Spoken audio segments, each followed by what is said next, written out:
Good evening. There are still some very important votes to be taken by members of Congress, but I want to announce that the leaders of both parties in both chambers have reached an agreement that will reduce the deficit and avoid default, a default that would have had a devastating effect on our economy. The first part of this agreement will cut about $1 trillion in spending over the next 10 years, cuts that both parties had agreed to early on in this process.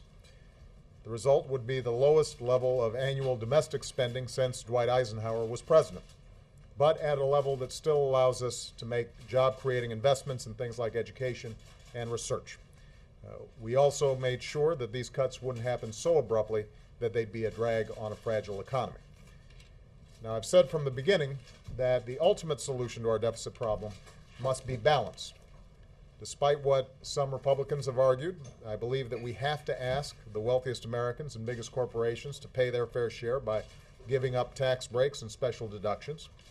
Despite what some in my own party have argued, I believe that we need to make some modest adjustments to programs like Medicare to ensure that they're still around for future generations.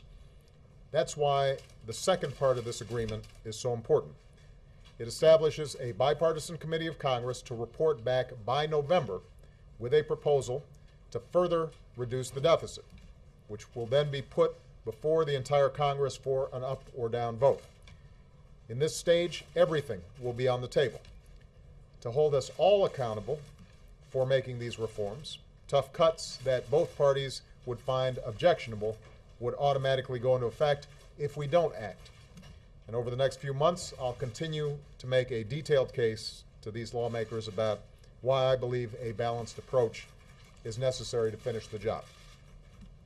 Now, is this the deal I would have preferred? No. I believe that we could have made the tough choices required on entitlement reform and tax reform right now, rather than through a special congressional committee process.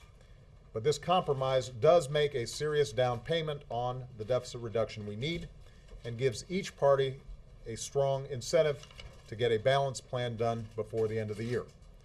Most importantly, it will allow us to avoid default and end the crisis that Washington imposed on the rest of America.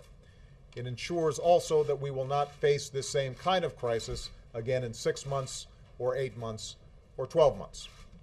And it will begin to lift the cloud of debt and the cloud of uncertainty that hangs over our economy. Now, this process has been messy. It's taken far too long. I've been concerned about the impact that it has had on business confidence and consumer confidence and the economy as a whole over the last month.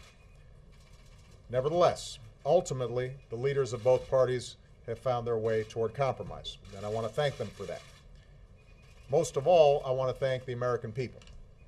It's been your voices, your letters, your emails, your tweets, your phone calls that have compelled Washington to act in the final days. And the American people's voice is a very, very powerful thing. We're not done yet. I want to urge members of both parties to do the right thing and support this deal with your votes over the next few days. It will allow us to avoid default. It will allow us to pay our bills. It will allow us to start reducing our deficit in a responsible way. And it will allow us to turn to the very important business of doing everything we can to create jobs, boost wages, and grow this economy faster than it's currently growing. That's what the American people sent us here to do, and that's what we should be devoting all of our time to accomplishing in the months ahead. Thank you very much, everybody.